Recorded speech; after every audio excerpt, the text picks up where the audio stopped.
Hey all, it's Jacqueline at Pixie Dust PhD. I am filming this on December 14th, 2023. This is the month 46 creator update. We had a recent Disney Vacation Club news update video that I posted separately, so we're gonna mostly skip DVC news in this creator update. I will say that since that update went out, we received even more information about Fort Wilderness. I am working on a video for that as well. I'm not too sure if this will get posted first or if the Fort Wilderness video will get posted, but just know that news is getting covered outside this video. Even without Disney Vacation Club news updates in here, we have a lot of theme park content to cover. And then we'll do stats, analytics, and revenue for this past month as well as lifetime of the channel. Let's not waste any time and get right into it. Universal did officially announce that the resort it's building in Frisco, Texas is going to be named Universal Kids Resort. This theme park is rumored to have areas themed to Jurassic World, Minions, SpongeBob, Trolls, Gabby's Dollhouse, and then Puss in Boots. Hat tip to Alicia Stella from Theme Park Stop for this rumor information. Also, if you don't subscribe to the Theme Park Stop YouTube channel and you like theme parks, I would highly suggest you go over there and give it a shot. And if you zoom into the concept art for the SpongeBob area, it looks like we might get a Krusty Krab.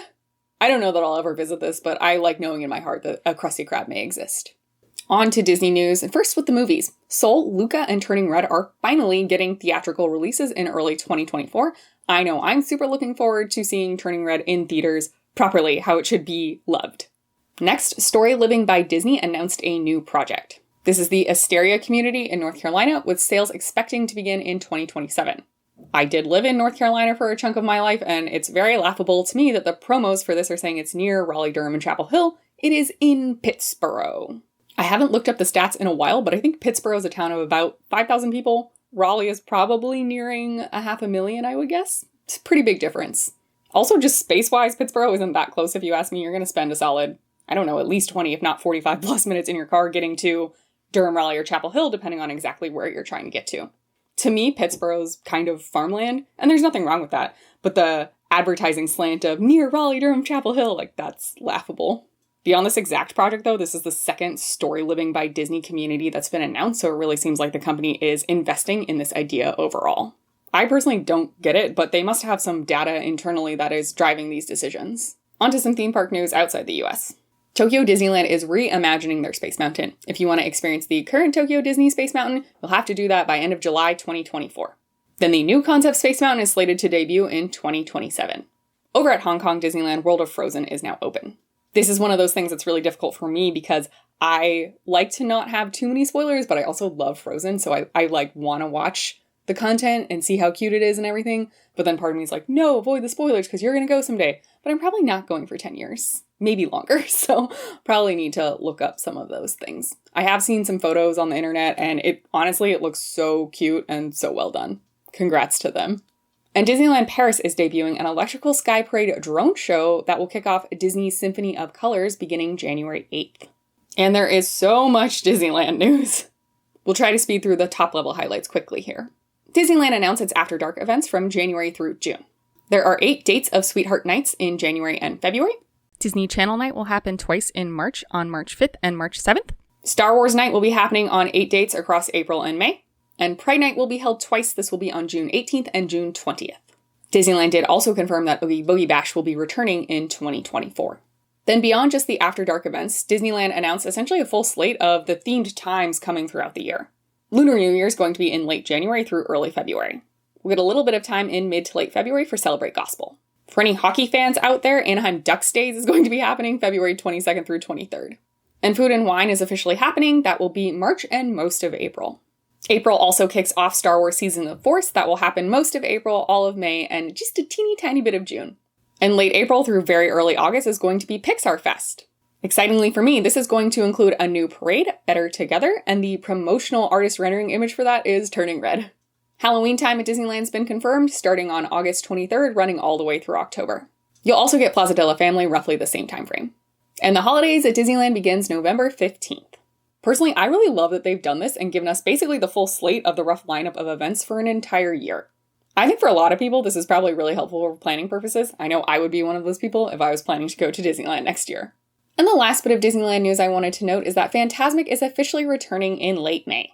There's going to be a new battle scene between Sorcerer Mickey and Maleficent, and the iconic Peter Pan scene is returning. I have not seen this show, so I don't know what the Peter Pan segment they're talking about is, but I hope it's as cool as Iconic makes it seem and that y'all are super happy about this.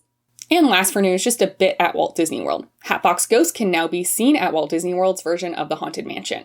Generally speaking, I've seen this get pretty mixed reviews. I have not experienced it myself, so I don't really have an opinion, but in case you wanted to know, he's out there now.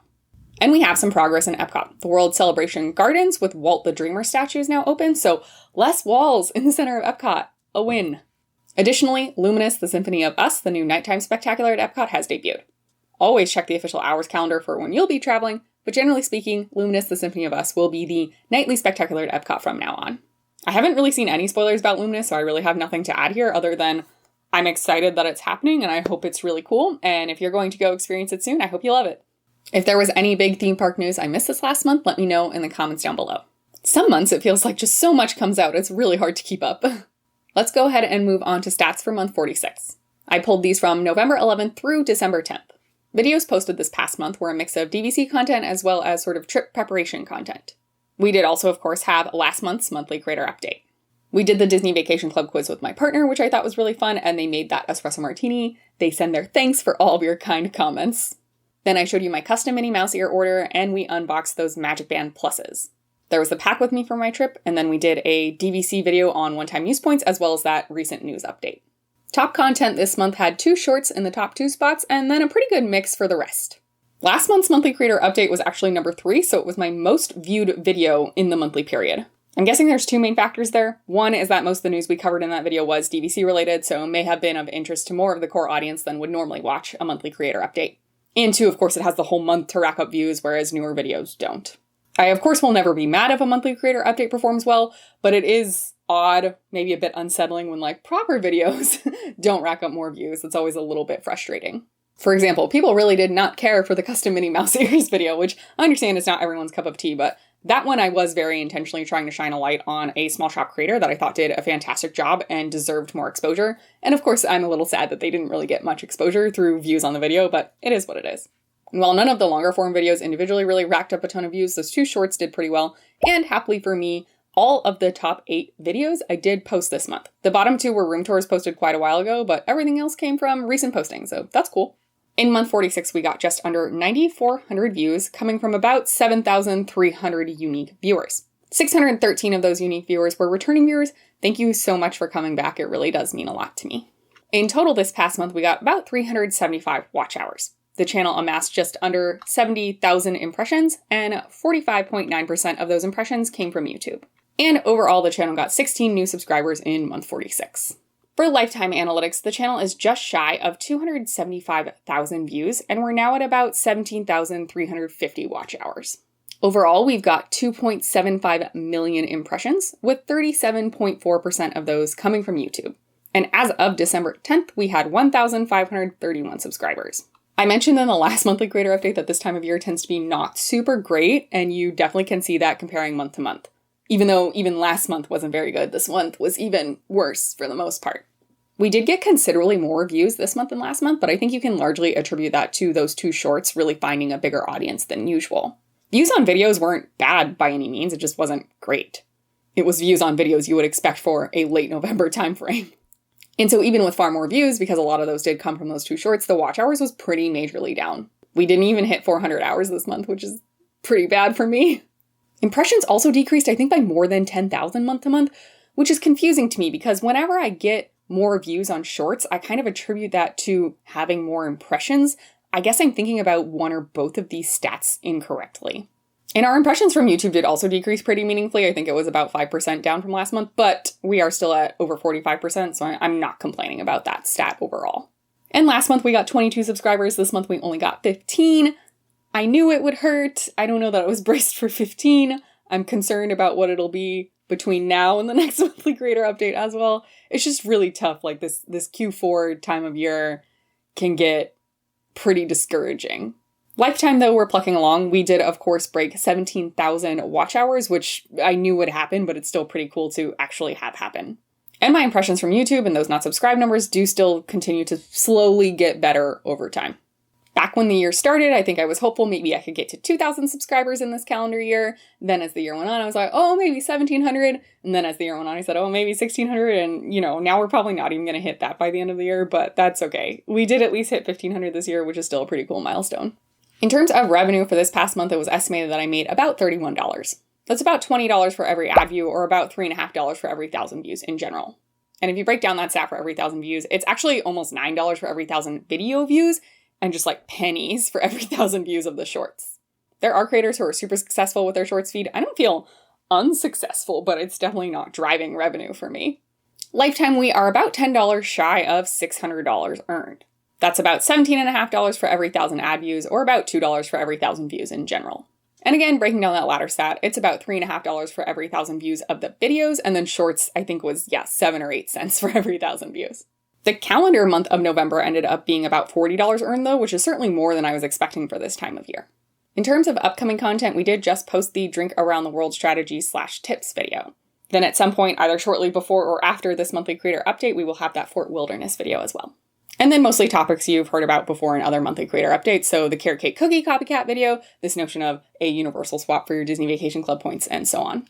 I probably am going to try to make a dues video. I did update my Excel sheet. I think there's probably an interesting story to tell. I haven't graphed anything yet, which is, for me, way easier to handle, like looking at the graphs than just looking at numbers.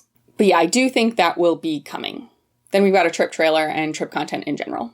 A couple of you also have asked me privately via email or like direct message on a social media platform about how much my Disneyland Paris trip cost.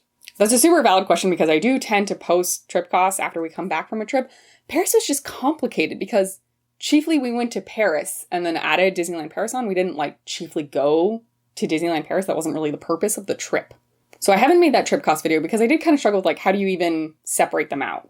The time of year we went was based on when we could go to Paris. It wasn't considering at all pretty high crowds at Disneyland Paris. Or, the Disneyland Paris hotel was still closed. If I was planning a trip around Disneyland Paris, I would not have gone when the hotel was closed. So yes, I have our hotel cost, but that's not what I would have ideally spent. I don't know. I'm thinking about it. I'm chewing on it. I think obviously there's discrete cost. I can tell you how much our hotel and ticket package costs. I can tell you how much the food cost. Transit's a little weird because, again, we didn't plan flights around going to Disneyland Paris. We planned them around going to Paris. We did also use points for a lot of things. So yeah, we'll see. I had kind of thought that video was dead just because it was more complicated than a typical cut and dry trip cost video, but it does seem like there's some interest in it, so I might put it together. And just a quick reminder that I am going to take a holiday break, so in the next week or so, you'll still see videos, and then the channel will probably go fairly silent. I might still upload some shorts, but no proper videos until January. And January is month 47, which means February is month 48, so the 4-year anniversary of the channel. Have already been posting for 4 full years, going into the 5th, which boggles my mind. If you have any questions you want addressed in the channel anniversary update, definitely leave those in the comments down below. They can be about Disney Vacation Club, Disney, they can be about nothing about Disney. Anything you want to ask, within reason, I'll try to answer. I did also just want to close with a big thank you as we are getting to the end of the year. I'm super grateful for this community. I was so heartwarmed by all of you who either literally donated or helped amplify my Feed the Fridge fundraiser earlier in the summer. Additionally, it's just really cool how kind people are. When I started this journey, I never anticipated finding so many genuinely good people. For example, friends of the channel, Jim and Crystal from Anaheim Park Tours, were recently-ish in Disneyland and they got to explore the Villas at Disneyland Hotel a little bit. And they made sure to just take a ton of pictures and videos and send them to me because they knew I hadn't been and would love to see it. And I did. And it just blows my mind that people are so nice to think about me in these situations. And even more recently, someone from the Diz Twitter community, who I definitely interact with on Twitter, but it's not we're best friends or anything. But anyway, they're at Disneyland Paris and they took a video of Merida, specifically saying hi to me. Not just oh, here's a picture of Merida. He took time out of his day to get a video for me of Merida, my favorite princess, saying hi to me, named to Jacqueline. And it's just, yeah, how nice is that? That's incredible. And those are just people from this community that I never thought would come into my life. And even though we aren't meaningfully super connected, you know what I mean? Like I said, we're not best friends. It's not like we text every day. People are still so thoughtful and kind and genuine, and it really just fills my heart.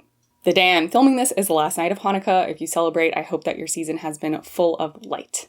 Whatever it is you celebrate, I hope you have happy holidays, happy new year. May 2024 bring great adventures for you. Thank you so much for coming along on my adventures. I hope you stay tuned. Stay safe and well. May the rest of your day be magical. And we'll see you real soon at Pixie Dust PhD.